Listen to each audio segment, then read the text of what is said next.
todo lo que tenía que ver con religión, todo lo que tenía que ver con Dios, era manejado por el hombre, ¿sí? Y era literalmente de acuerdo al criterio del hombre, ¿sí? Como eran las reuniones, lo que se predicaba, lo que se hablaba, todo eso era manipulado, ¿sí? Y en el siglo XVI, en Alemania, surge, todos hemos escuchado de él, el gran reformador, ¿cierto? Que fue Martín Lutero, ¿sí?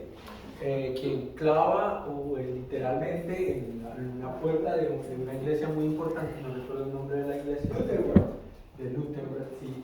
Él clava unas tesis donde básicamente escribe lo que, con lo que él refuta de alguna forma lo que se predicaba, ¿sí?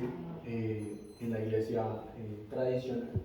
Y dentro de todas esas tesis, el punto de todas esas tesis más bien es que volvamos a la palabra de Dios. Porque recuerden, y ya lo he mencionado varias veces, pero vuelvo y lo menciono, el avivamiento surge porque la palabra de Dios es el Señor, porque la palabra de Dios es proclamada. ¿Cómo puede surgir un avivamiento si no es de lo que dice la palabra de Dios? Es imposible, porque lo que vamos es a inventar cualquier cosa. La palabra de Dios es nuestra guía, la palabra de Dios es la que habla a nuestros corazones, la que nos dice cómo vivir, la que nos dice qué hacer literalmente. Y es la misma palabra a quien debemos poner como fundamento, ¿cierto? Entonces, con esa tesis, bueno, además de esa reforma, de esas tesis, surgen otros reformadores, ¿sí? No solamente Lutero, sino Calvino, Zwinglio, ¿quién más? Bueno, esos son como los tres principales, pero surgen en diferentes partes de Europa, porque acuérdense, estamos posicionados en Europa, ¿cierto? Y empiezan a haber despertares en diferentes lugares. Entonces, algo muy similar a lo que sucedió en Pentecostés. Porque entonces de ahí, de esa verdad proclamada con esas tesis, que volvamos a la palabra de Dios, que solamente la salvación es por Cristo, ¿cierto? Que la palabra de Dios es la máxima autoridad, ¿cierto? Y etcétera, que somos salvos por gracia, muchas cosas que hay ahí, ustedes pueden buscarlo de forma protestante, pueden leer las tesis, pueden leer de lo que se trató. Pues de eso empiezan a surgir avivadores, podemos decirlo, que van a sus propias regiones a implantar eso. Y entonces, ¿por qué se llama reforma protestante? Porque están protestando ante la iglesia tradicional, protestando, diciendo, eso que ustedes predican no es la verdad, eso que está sucediendo no es lo que dice la palabra de Dios. Entonces, empieza a surgir diferentes avivamientos y hay un despertar de la iglesia. Justo para la final de la Edad Media es que surge todo eso. Entonces, por eso tenemos como la reforma, ¿cierto? Pero más adelante surgen grandes despertares, así se llaman, así se denominan, los grandes despertares. Y vienen seguido a esta reforma. Entonces empiezan a surgir diferentes movimientos, diferentes avivadores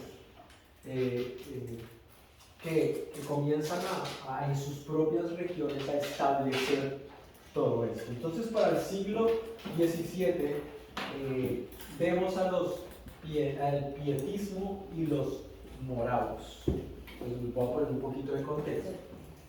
Moravia, por eso la palabra moravos, era una ciudad, o bueno, es una ciudad, es un pueblo. Eso es como hacia lo que hoy es el centro-oeste de Alemania. En esa época eran muy diferentes las regiones, de hecho era una región compartida entre lo que hoy es Alemania y República Checa. ¿Sí? Ya ustedes después van al mapa y ustedes. Pero los moravos eran la gente de ese pueblo, ¿cierto? Y surgen dos avivadores que son Spener y Zinzendorf. Sí, Zinzendorf. Y ellos promovieron diferentes diferentes cosas. Y volviendo a la esencia del Evangelio, volviendo a la esencia primitiva. Entonces, ellos buscaban la práctica de la piedad, ¿cierto? Entonces, como que básicamente que la gente volviera a tener amor el uno por el otro, ¿sí? Porque obviamente sin el Espíritu Santo esto se había perdido, ¿cierto? Y empezaron estudios bíblicos, grupos pequeños y una vida devocional ahí en ese lugar, ¿sí? Y empezaron a experimentar por ende un avivamiento, ¿cierto? Porque volvieron a la palabra de Dios. Este avivamiento duró más de 100 años, ¿sí? Y ese avivamiento se extendió por el resto de esa región, ¿sí? Enviaron misioneros a muchas partes del mundo. Y básicamente tengo aquí 5 puntos, si quieren se los digo si los quieren anotar, 5 puntos principales de lo que se proclamaba en ese momento para ese avivamiento del pietismo y los hermanos morados en aquella región. Esto es en Hernut, Alemania, por si lo quieren saber. Los 5 puntos son la piedad personal y la experiencia de fe. Entonces, piedad personal y experiencia de fe. ¿Cómo? ¿Experiencia de? De fe. ¿Y la primera? Piedad personal y experiencia de fe. Entonces, volviendo a la fe, ¿sí? A través de la palabra. Ellos, la siguiente es la importancia de las buenas obras y la santidad en la vida diaria. Entonces, básicamente podemos unir esas dos cosas. Las buenas obras como resultado de una vida de santidad. Porque las buenas obras sin santidad, las buenas obras sin la proclamación del Evangelio son obras buenas. La siguiente es la necesidad de un nuevo nacimiento.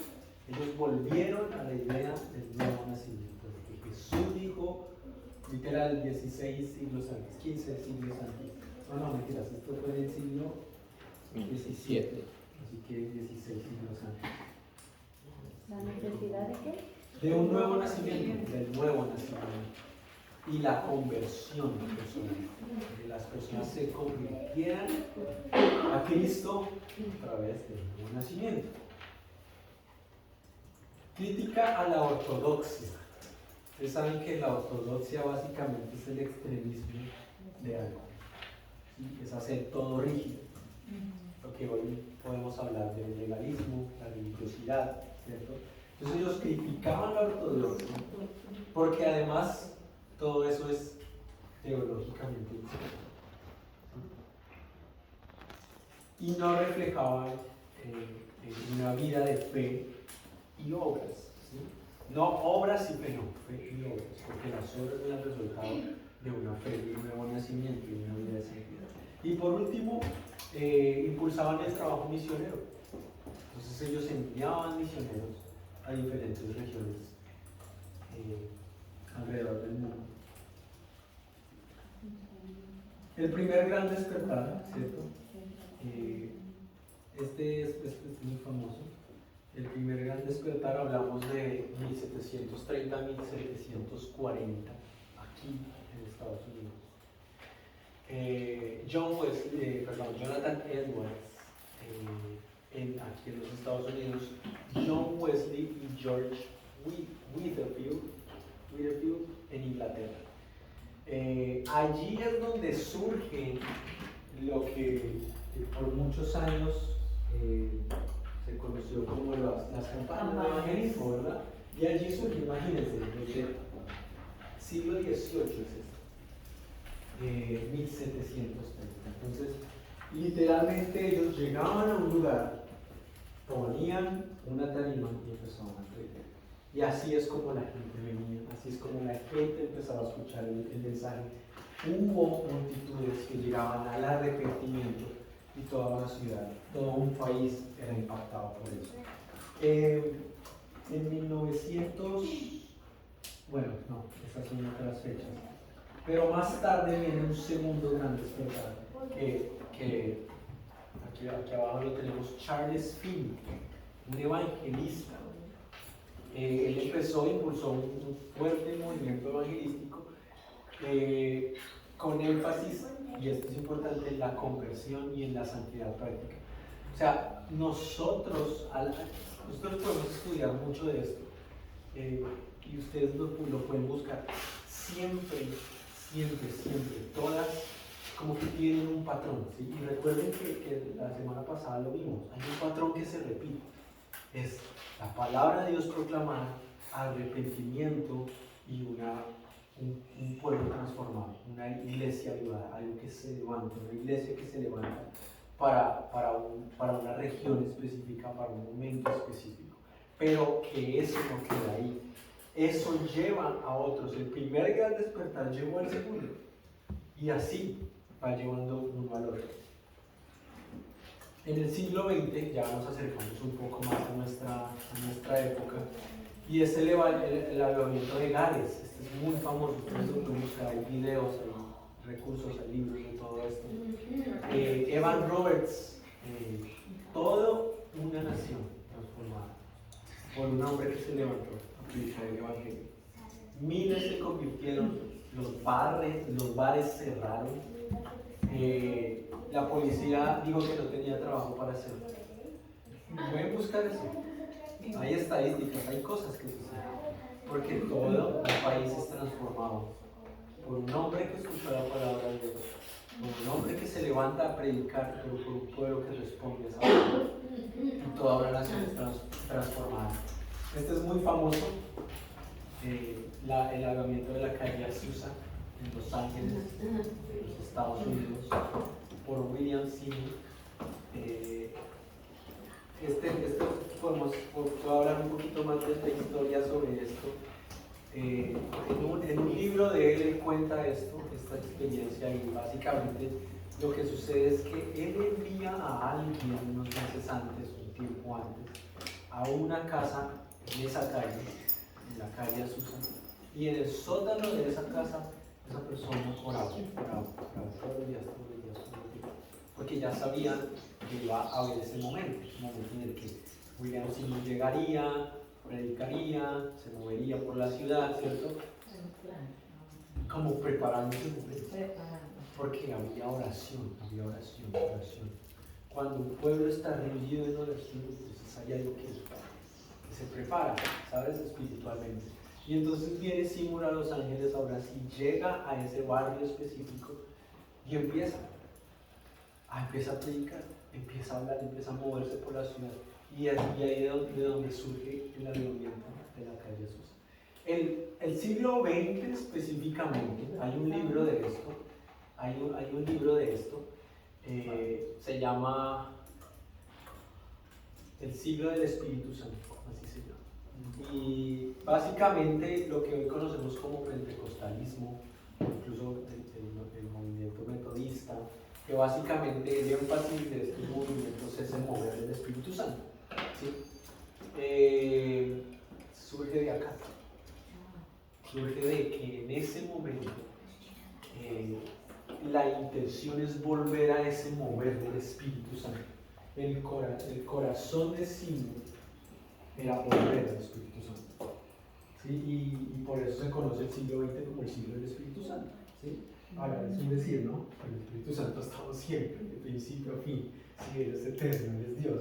Pero es un momento en el que se le da énfasis al mover del Espíritu Santo después de años donde prácticamente no se hacía énfasis. Por eso, el movimiento pentecostal, porque ¿de dónde surge? El Pentecostés, ¿cierto? Y nosotros creemos en el mover del Espíritu Santo, creemos en el bautismo del Espíritu Santo, creemos en el derramamiento del Espíritu Santo, porque es la promesa de Jesús para la iglesia, ¿sí?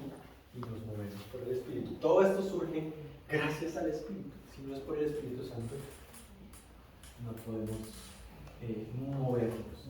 Y en América Latina hay muchos.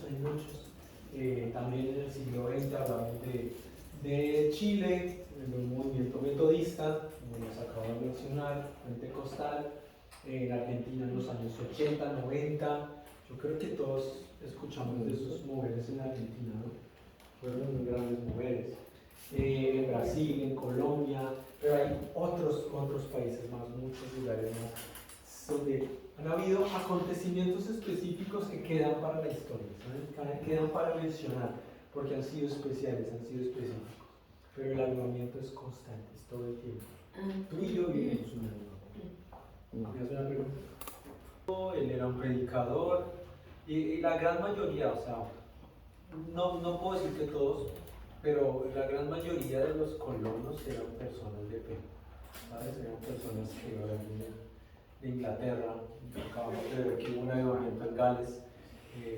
Bueno, esto algo más reciente, pero ellos vienen del gran despertar, del primer, segundo gran despertar. Son personas que vivieron ese contexto y de ahí surgieron. Y entonces ahí hacen parte de esas personas que van a diferentes regiones y traen la fe, ¿cierto? Y a la final terminan evangelizando aquí en Norteamérica y pues hoy podemos leer la historia, hoy podemos ver el gran movimiento. De hecho, dentro de esa historia, justamente aquí de Rhode Island, con Roger Williams, antes estaba en lo que era el Massachusetts. Bueno, el Massachusetts de esa época, lógicamente, estamos hablando de muchos años atrás, pero justamente él viene a esta zona porque por su fe prácticamente es expulsado. ¿Sí? Entonces él viene acá y establece una región de fe, una región cristiana. Y que históricamente esta región, bueno, todos sabemos que este país es conocido como un país cristiano, ¿sí? Obviamente las épocas cambian, los movimientos sociales, políticos, etcétera, cambian, pero es conocido como un país cristiano, ¿sí? Al igual que Gran Bretaña, podemos hablar, y lugares históricamente son reconocidos precisamente de donde vienen misioneros y avivadores de aquella época en la que estamos hablando. Pero para terminar, y les voy a mostrar un video después de esto para que ampliar un poco más, porque los que les mencioné son unos poquitos, pero les quiero mostrar un video donde se habla un poquito más. Pero quiero que para terminar la clase entendamos esto, y es que generación tras generación hay una necesidad de un avivamiento. Generación tras generación. Tú y yo vivimos en este tiempo, vivimos en esta ciudad, en este país, en este momento específico, y estamos viviendo un avivamiento, pero de alguna forma, de ti y de mí depende que la siguiente generación sea avivada, sea llena del Espíritu Santo. No porque en nosotros esté la capacidad de que eso suceda, porque eso es un don de Dios, eso solamente puede venir de Él, pero tú y yo somos a quienes Dios escogió para llevar el Evangelio. Claro. Y tú y yo estamos aquí para aprender esto, sí, pero para que esto que aprendemos hoy lo repliquemos, para que haya multiplicación, porque tú y yo somos guiados por el Espíritu Santo, somos el cuerpo de Cristo, somos quienes respondemos ahora a la misión de Cristo. Entonces no podemos vivir de esos avivamientos que acabamos de mencionar, no podemos vivir de lo que sucedió en el Pentecostés, porque lo que sucedió en el Pentecostés sucedió en ese momento específico y no se va a repetir. Lo que sucedió en el avivamiento de Gales sucedió ahí y no se va a repetir, en el sentido de que ese fue el momento para ellos, el momento de nosotros es ahora. Y lo que sí se va a repetir es el mover del Espíritu Santo, es que haya una iglesia, un pueblo, unas personas que responden a la palabra de Dios proclamada en oración, en rendición, en obediencia, en humillación. El Espíritu Santo sea derramado para que venga un avivamiento, para que multipliquemos el mensaje del Evangelio. Eso es un avivamiento, lo que entendemos como avivamiento. Entonces dejemos que el Espíritu Santo arda en nosotros, démosle libertad al Espíritu Santo. Muchas veces no lo hacemos, pero démosle libertad, Que el Espíritu Santo hable, que el Espíritu Santo fluya en nosotros a través de la palabra de Dios, a través de la oración, a través de que todos estemos unidos haciendo lo que Él nos ha mandado a hacer, lo que Dios nos ha mandado a hacer. Y nuestra ciudad va a ser transformada. El avivamiento que suceda, que vivamos acá, va a impactar nuestra ciudad, va a impactar nuestro país. Y seremos testigos aquí, pero seremos testigos a otras regiones a donde el Señor nos lleva. Porque como iglesia, recuerden, nos movemos por el Espíritu Santo. Porque Él nos está moviendo, porque Él nos está llamando. Hoy nosotros vivimos un avivamiento. Y hoy somos salvos, hoy somos el cuerpo de Cristo, somos hijos de Dios. Y yo creo que ustedes que están aquí van a replicar ese mensaje a lugares donde necesitan un avivamiento, donde el Evangelio está muerto, donde el Espíritu Santo no es predicado, donde la palabra de Dios no es predicada.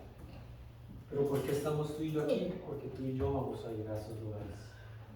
Y no sé, a lo mejor sea al sur de Rhode Island, o en Massachusetts, o sea a otro país, no lo sé.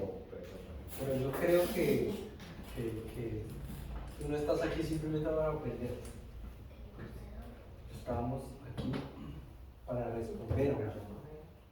Tú estás respondiendo a un llamado, pero cosas que no. ¿Tienes una pregunta?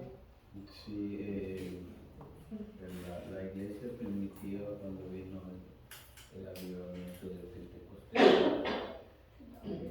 acabamos de llegar ahorita, se añadieron, salieron a predicar, pero de repente se quedaron encerrados ahí, se quedaron encerrados, ya no salieron.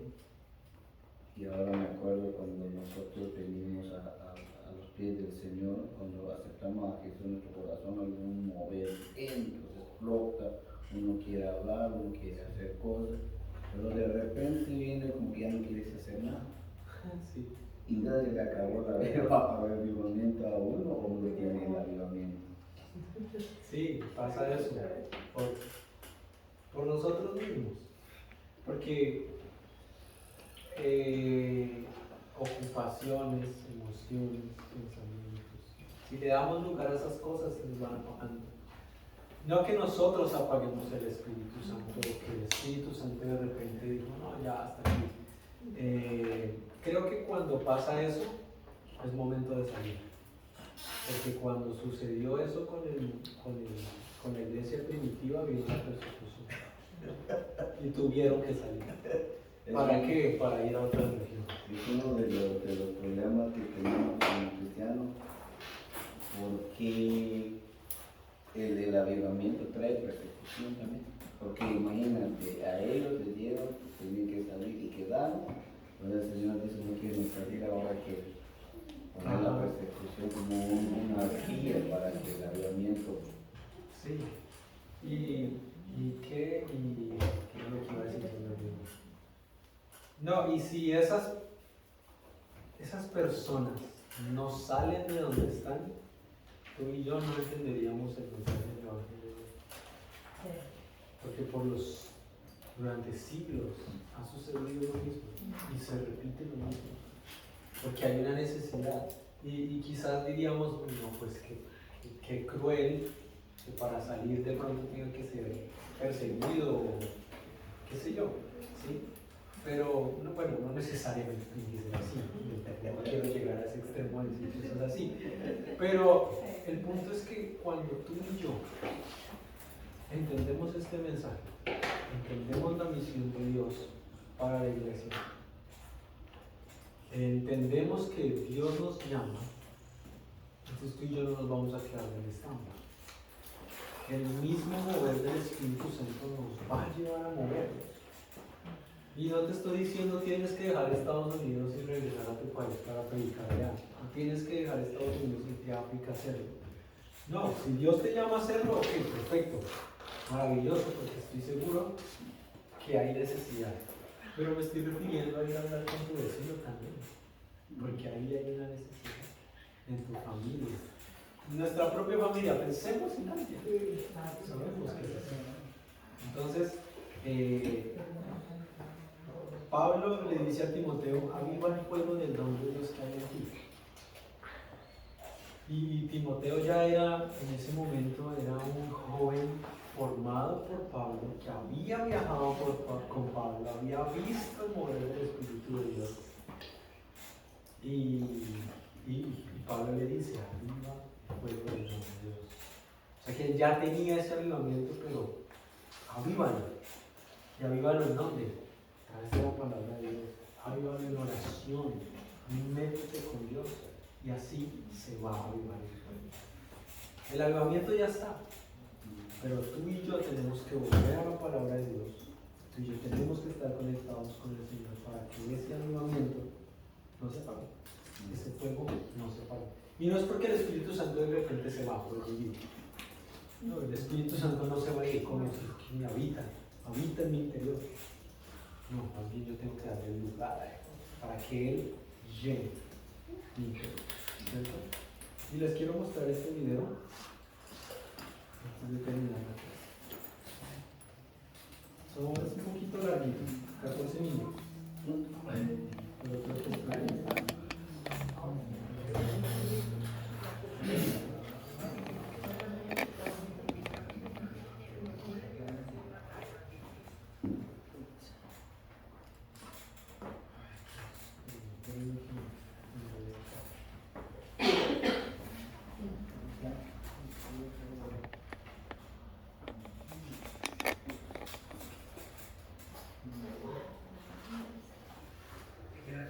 Porque el término no viene de la escritura y tampoco existe un consenso claro sobre lo que lo produce, sobre su desarrollo y sobre sus efectos.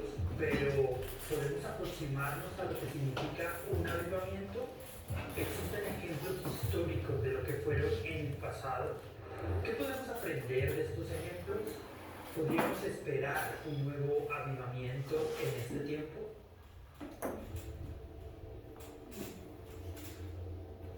Empecemos por definir los términos.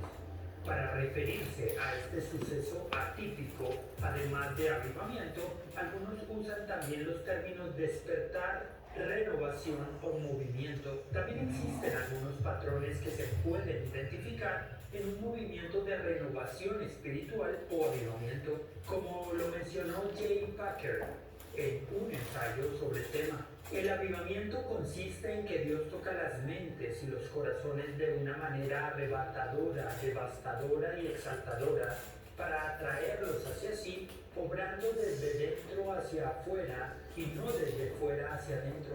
Es Dios acelerando, intensificando y extendiendo la obra de la gracia que tiene lugar en la vida de cada cristiano, pero que a veces se ve ensombrecida y sofocada por el impacto de otras fuerzas. Es la presencia cercana de Dios dando nuevo poder al evangelio del pecado y la gracia. Es el Espíritu Santo sensibilizando a las almas a las realidades divinas y generando así respuestas profundas a Dios en forma de fe y arrepentimiento, alabanza y oración, amor y alegría, obras de benevolencia y servicio e iniciativas de alcance e intercambio. Luego, el propio Packer sugiere un patrón de 10 elementos de un avivamiento. Dios desciende, la palabra de Dios traspasa, se ve el pecado del hombre, la cruz de Cristo es valorada, el cambio es profundo, el amor estalla, la alegría llena los corazones.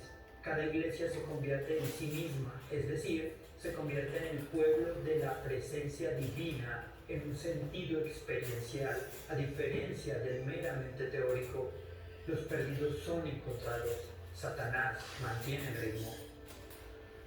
El Diccionario Evangélico de Misiones Mundiales define el avivamiento como la obra del Espíritu Santo en la restauración del pueblo de Dios a una vida espiritual, testimonio y obra más vitales mediante la oración y la palabra después del arrepentimiento en crisis por su declive espiritual.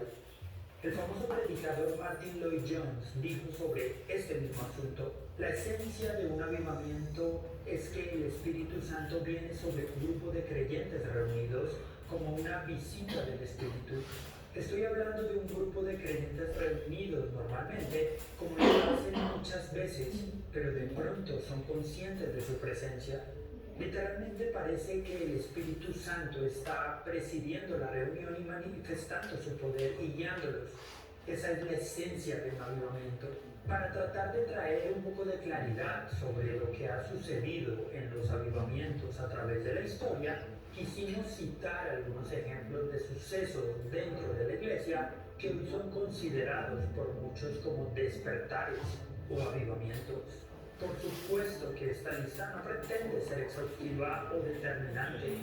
Es probable que existan muchos movimientos especiales de Dios dentro de su iglesia que podrían ser considerados como avivamientos, o incluso algunos de los que citaremos tal vez no hayan sido tan relevantes para ser llamados como tal.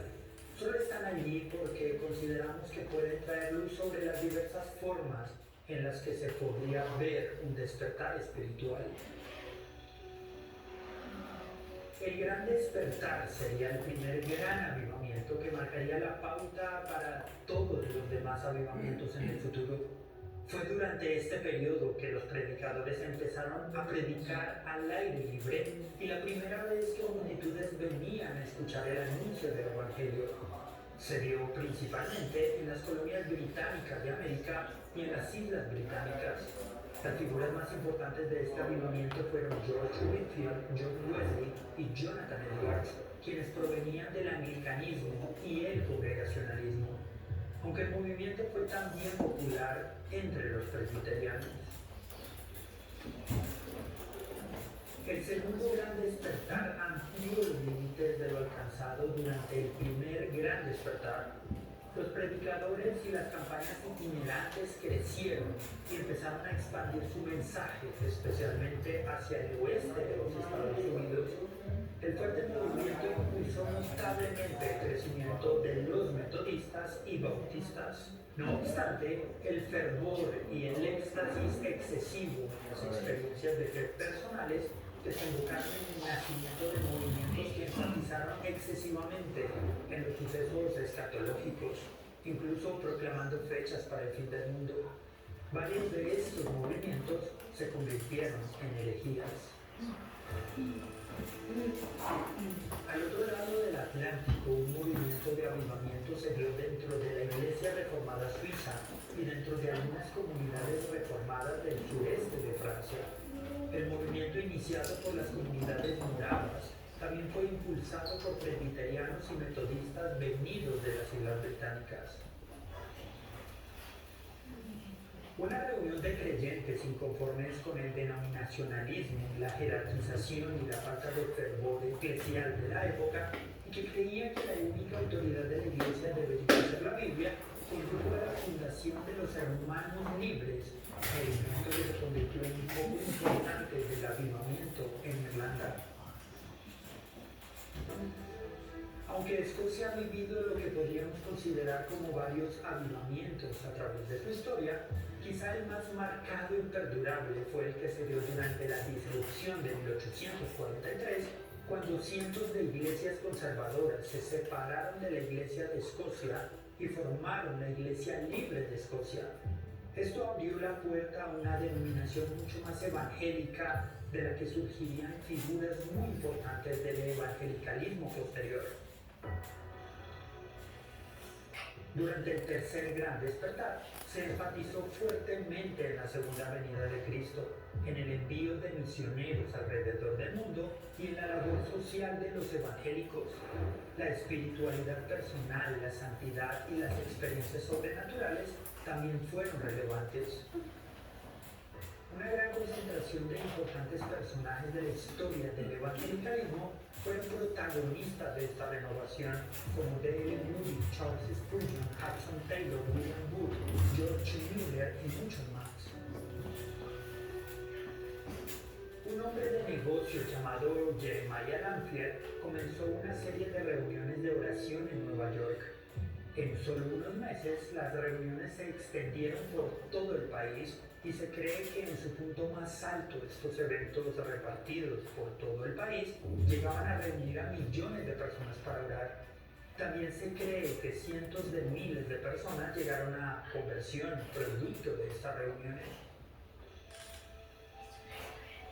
Producto de los avivamientos de los Estados Unidos, se alentó el crecimiento vertiginoso de las iglesias en Australia. En adelante, bautistas, anglicanos, presbiterianos y sobre todo metodistas se beneficiaron de un renovado fervor evangélico. En el norte de Irlanda, un grupo de 4 jóvenes comenzaron una reunión de oración. Pronto, el movimiento se había extendido por la mayoría de los pueblos y ciudades de alrededor. Se cree que al menos 100.000 personas llegaron a la fe producto de esta renovación espiritual. Un avivamiento entre los bautistas, dirigido por predicadores campesinos, llevó a miles de personas a la fe. Bajo el liderazgo de un ex minero de 26 años llamado Evan Roberts, se produjo un despertar principalmente basado en el canto de alabanzas y en las experiencias espirituales.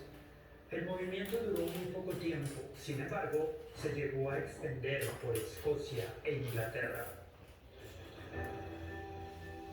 Un renovado deseo por la oración, la santidad y lo que ellos mismos denominaban como un derramamiento del Espíritu Santo, sumado a las noticias de un despertar evangélico en Australia y del avivamiento de Gales, terminaron por desembocar en el nacimiento del movimiento pentecostal en Los Ángeles. Pero los despertares viajaron mucho más allá de las fronteras del mundo anglosajón.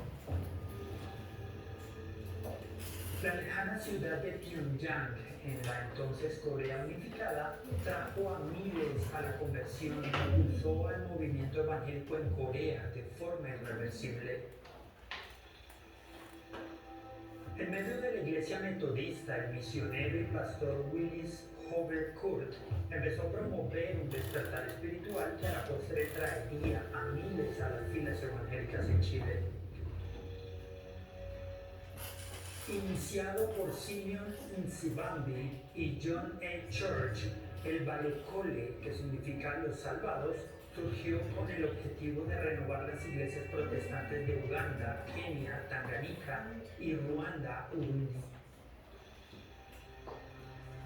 En medio de los cambios sociales producidos por la contracultura y el movimiento hippie, surgió este movimiento que atrajo a cientos de miles de jóvenes que encontraron en esta corriente una renovada perspectiva del cristianismo. Un avivamiento se propagó desde las Islas Salomón hasta la aldea Uruk Min. Los habitantes de la región rechazaron vigorosamente sus creencias tradicionales y en su lugar adoptaron el evangelicalismo. Aunque no existe un consenso sobre si se le debería catalogar como un gran despertar, durante este periodo la influencia del evangelicalismo conservador creció significativamente en los Estados Unidos. Además, el movimiento evangélico mantuvo un crecimiento sin precedentes en regiones del mundo como África y América Latina. Existen algunos patrones en los despertares antes mencionados que creemos que vale la pena resaltar. Por ejemplo, todos los avivamientos citados ocurrieron en la iglesia durante los últimos 3 siglos, no previamente. ¿Quiere decir esto que no hubo moveres del Señor antes? Claro que sí los hubo, pero la palabra despertar o avivamiento se empezó a utilizar de forma popular a partir del primer gran despertar. Esto supone que el primer gran despertar marcó la pauta para los avivamientos posteriores. Muchos de estos despertares produjeron a menudo un énfasis muy marcado en las experiencias personales, las visiones, revelaciones, etc., lo que llevó incluso al nacimiento de movimientos heréticos que se alejaron irreversiblemente de la ortodoxia.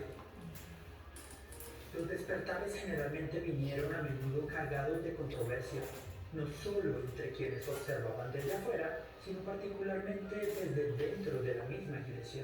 Sin embargo, los ecos de cada avivamiento particular han ido mucho más allá de las fronteras geográficas o denominacionales.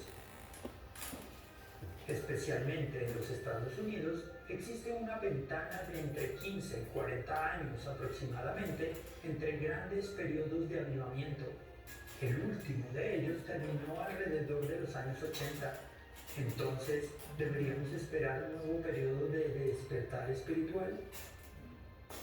Por otro lado, un patrón clave de los avivamientos que vivimos es que parecen ser una obra soberana del Señor y no pueden ser fabricados o atraídos a través de tácticas particulares. Finalmente, lo que sí está claro es que todos los avivamientos han sido precedidos por la oración y la búsqueda de la voluntad de Dios para este momento histórico en particular. Por lo tanto, nos queda la pregunta, ¿deberíamos estar orando por un nuevo avivamiento?